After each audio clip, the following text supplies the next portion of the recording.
evening, YouTube. You guys are now watching another segment of the Cali Effect. Today we're going to be going over the Blackwing deck profile. I really wanted to say that this is more, I don't want to necessarily say an anti-meta build, but you definitely will be building a deck like Blackwings.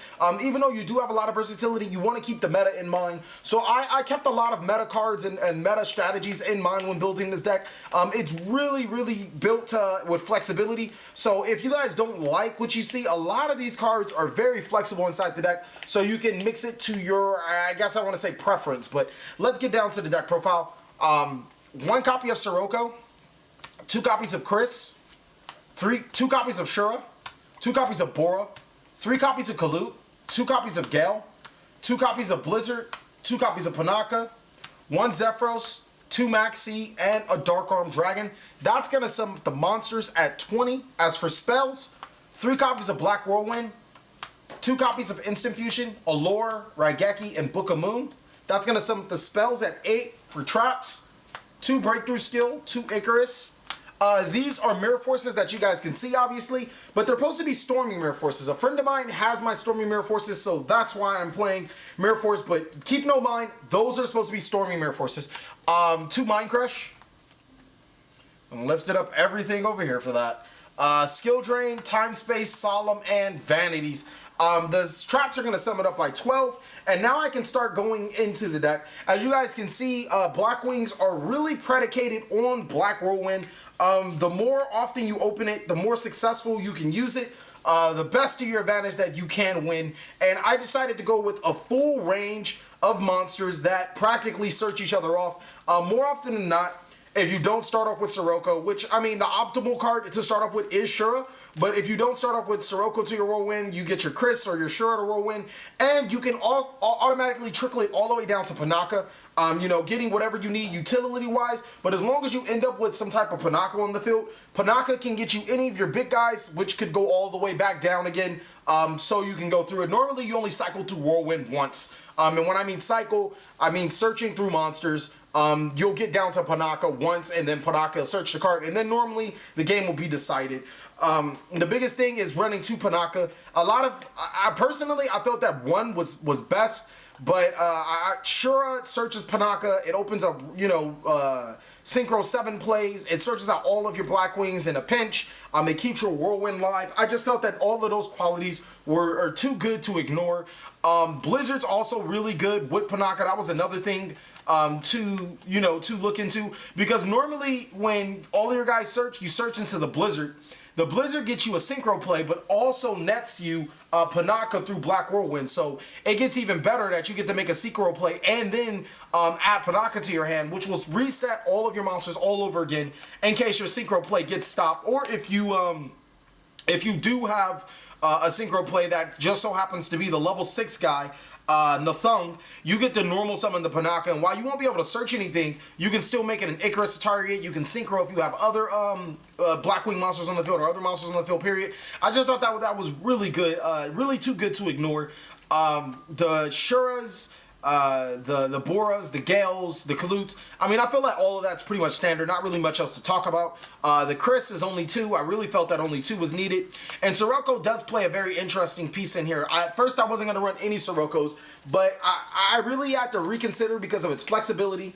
It is a 2,000 guy, and most importantly, there really isn't any type of considerable, genuine out, you know, to stronger monsters. Now, granted, you could search Kalut, but why would I search Kalut when I can summon Sirocco? Sirocco can get Shura, and then I can, you know, find a way, if I find a way to summon Shura, or I can special summon Chris, and then I can use Sirocco to punt my monster stronger than my opponent's monster, which will then net me, you know, over that, as opposed to searching for a Kalut, which, I mean, don't get me wrong, searching for Kalut isn't bad. It's just that having Kalut in hand and wasting a Kalut resource when Shura can do the job and still keep monsters on the board.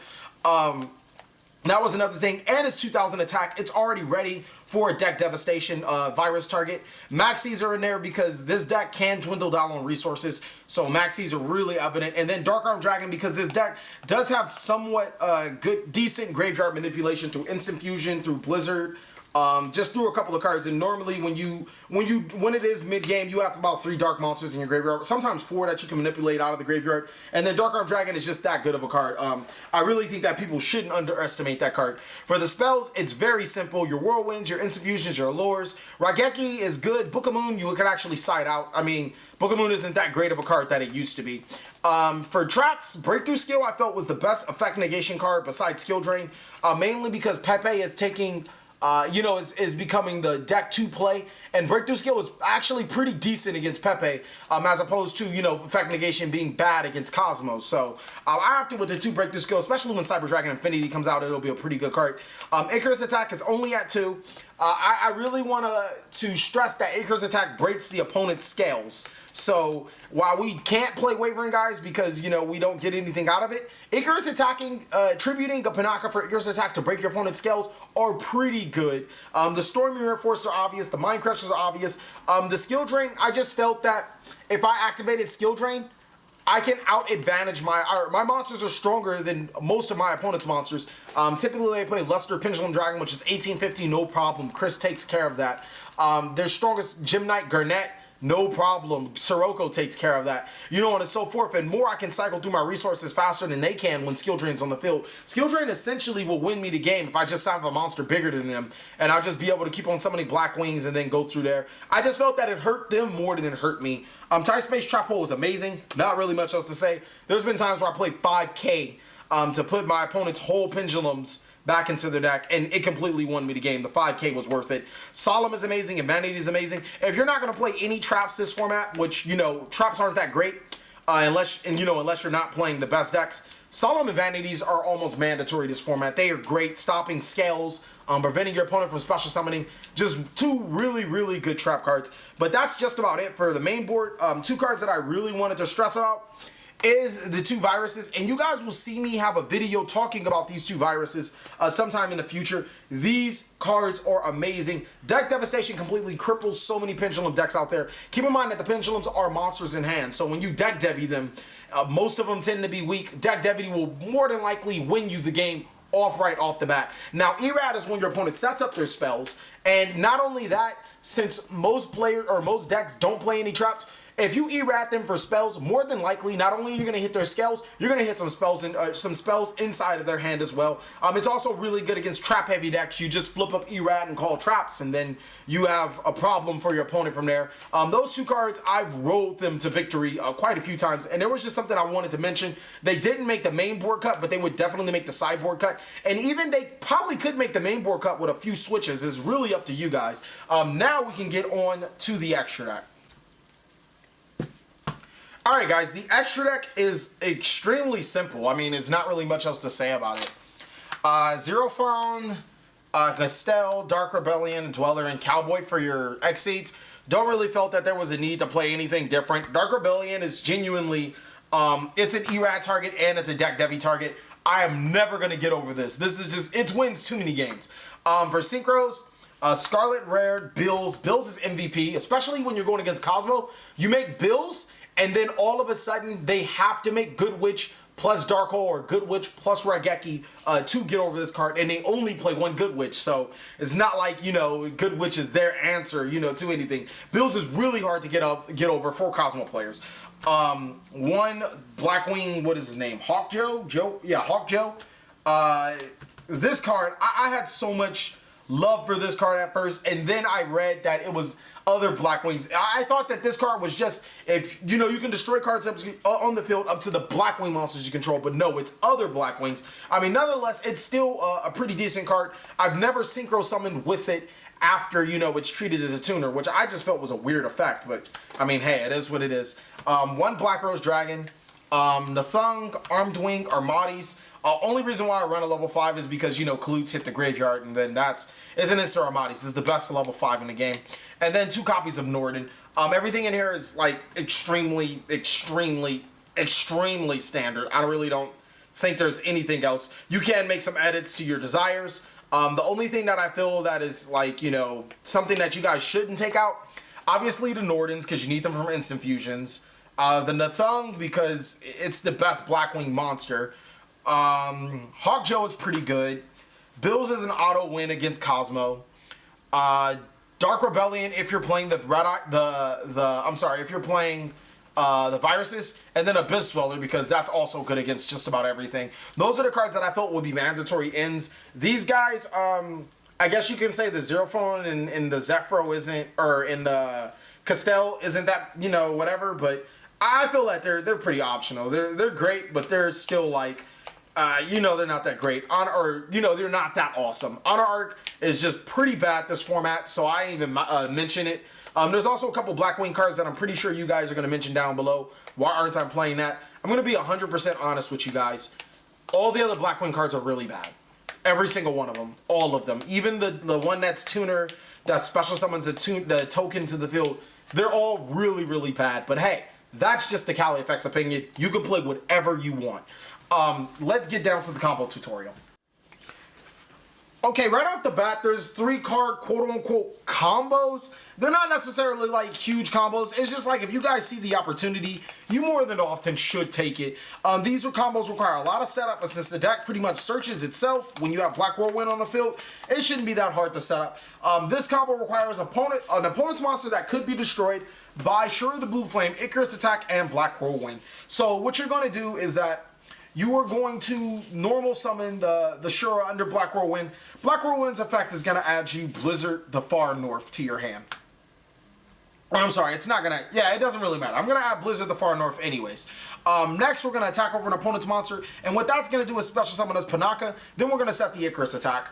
Whenever we want to, we can activate the Icarus Attack. And we can tribute the Panaka. We can tribute the Shura. More often than not, we're tributing the Panaka to destroy cards' effects. Panaka's effect is going to activate on the end phase, and that's going to get me a Bora the Spear. On our next following turn, what we can do is normal summon the Blizzard to special summon the Panaka, and then special summon the Bora the Far Spear. If you don't have Black Whirlwind, it's still pretty good. The only thing you really need is the Blackwing Shura the Blue Flame and the Icarus Attack to just completely nullify your opponent's field. With that, you're going to make an Nathung.